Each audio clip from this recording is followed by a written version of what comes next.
Fellow FPL managers, today we are looking at my game week 6 lineup and we are using the triple captain, possibly.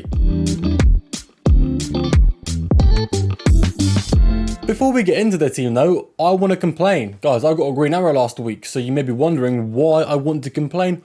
Well, I'm not very happy with how the game week went because I had 2 red cards in my starting lineup. The Sanchez red card was terrible, okay? It stopped my captain Mbeumo going through to an open goal. So that one made me pretty angry. Then you have Reinildo. Sunderland with 11 men probably keep a clean sheet in that game. But Reinildo got the most useless red card I've seen in my life, turning a potential 6-pointer into a -2. So that was just brilliant. And we did use the bench boost this game week, guys. We did. So it kind of saved our game week. It turned a red arrow into a green arrow, but the bench only got us 9 points, which is not ideal. So a series of misfortunate events here, but Nico Williams getting 10 points from a goal was very lucky, and that also saved my game week, so I can't complain too much at the end of the day. I did not predict a Nico Williams goal. I did not think that was going to happen, but I am very, very grateful for it. There's not much else to say about this team aside from Semenyo and Ndai are the best value plays in the game, and I've owned them both since game week 1, which is why my rank is pretty good, sitting in the top 160k with 4 transfers available. Sorry to flex on any of you that have, not many free transfers remaining. That's your problem, not mine. Anyway, let's get right into my team for game week 6. We're sticking with Sanchez in goal. He's been pretty bad recently and he's frustrated me quite a lot. He did get a red card, but he served his ban in the League Cup, so he is going to be available to play home to Brighton. Although I wouldn't blame Maresca if he wanted to leave Sanchez on the bench for the rest of his life. Playing home to Brighton isn't amazing. You know, there's a clean sheet chance there, but the chance for a clean sheet is not super high. Hopefully, he can get me some save points nevertheless. In defence, we are sticking with a fairly solid back line. I want to talk about Gabriel away to Newcastle. Now, this fixture for Gabriel last season would be insanely difficult. I would not be hopeful for an Arsenal clean sheet in the slightest, but Newcastle are a very defensive-minded team this season and they're not too good going forward. I think it's going to be a low-scoring game and I don't think Newcastle are going to get too many big chances considering Arsenal are the best defence in the league and they have been for the last few seasons. So on paper, looking at that, it looks like it's going to be quite tough for Gabriel, but me, I read between the lines and I think there's a decent chance for a clean sheet there. We've got Porro home to Wolves next and I'm hoping Porro can finally get his first goal involvement of the season. Now, for a defender in the first 5 game weeks, you wouldn't necessarily expect a goal involvement for Porro, but Porro is very good for goal involvements. If you don't include games this season, Porro gets a goal involvement every 1 in 3.5 starts the past 3 years, which is really good. This season, they've got a new manager and it's not turning out to be that way, but I think the goal involvements will come for him because the underlying data is there. He's just got to put away his chances, or his teammates have got to put away the big chances he creates for them. And playing home to Wolves is the perfect game for this. Wolves are the worst team in the league this season, 5 losses in a row. I find it hilarious personally. So yeah, Porro, get me a clean sheet, get me a goal involvement. Thank you very much. We then have last game week's hero, Nico Williams, playing one of the easiest fixtures possible. Now, Sunderland are obviously a bit better than everyone thought they were going to be, and Ange is not as defensively minded as Nuno was. You know, they're creating more expected goals the last couple of game weeks, and they're conceding more expected goals at the same time.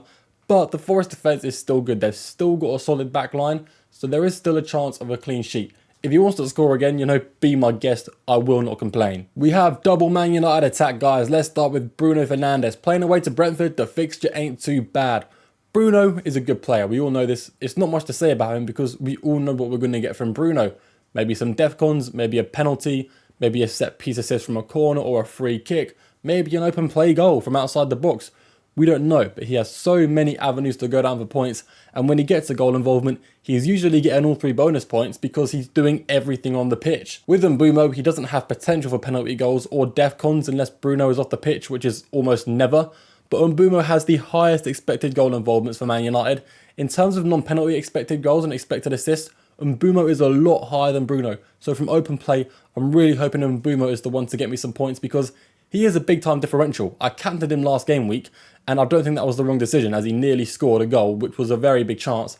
until Sanchez took him out. So I'm very hopeful that Mbeumo can actually get me some points this time round because his underlying data is really good and the fixture away to Brentford is not bad at all. We then have the two best value players in the game, and Dye has been unreal with his consistency this season. He blanked once in game week 1 and he's been getting returns ever since. The guy is a legend for my FPL team. With Ndai in your team, you're either going to get a goal involvement or some defcons. Either way, you're safe. Maybe You'll even get both. Playing home to West Ham, one of the worst teams in the league, I'm very happy with. Hopefully West Ham, can see the penalty and Ndiaye puts it away. Hopefully Ndiaye gets 10 goal involvements, Ideally that is the best case scenario, but it's not very likely, is it? With Semenyo, owned him in game week 1. I keep flexing it every time I do a team selection video because I'm very proud of myself for picking him over Rodgers. It was a very close call, but I made the choice and it turned out to be the best decision I think I've made in my entire life. I mean, the guy has gone up 0.7 million in 5 or 6 game weeks. How unreal is that? I'm surprised his ownership is still only at 40%. Like, it should be more really, shouldn't it? Semenyo is also like Mbumo in the sense he is an underlying data beast. Semenyo has the second highest expected goals in all of FPL.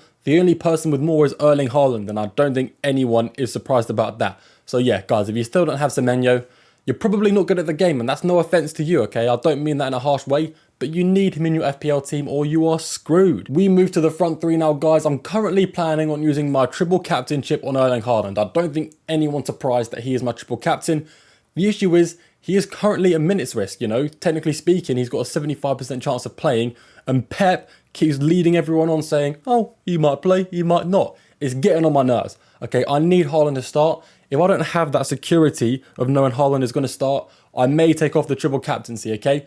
It's not a guaranteed 100% usage of my chip, but I really want to use it. So just keep that in mind, guys. If it goes to next game week and I show you my results and I haven't used the triple captain, please do not feel deceived, okay? I just want Haaland guaranteed to be 100% fit. With Man City playing at 3 PM on a Saturday, we may get some early team news. It's not guaranteed, but we might. And if we do, I will be over the moon because I really want to know what's going on with Haaland. I realistically want to see him training with the team before Saturday, so I feel safe in knowing that he is going to be starting. Right now, I've got no way of knowing for sure if he's going to play or not. But guys, please keep your eyes peeled. There's going to be stuff on FPL Twitter. If you're not on FPL Twitter, make sure you get on it because there is always photos of players in training who are injury risks. There's always late team news. So it's really good if you need to make a last minute decision and find out who's fit and who isn't. Surrounding big dog Erling Haaland, we have stayed patient with Ollie Watkins again. Yes, I am very delusional. I'm not good at the game. But, if Watkins scores, then that whole narrative flips and I'm actually a beast for staying super patient with him.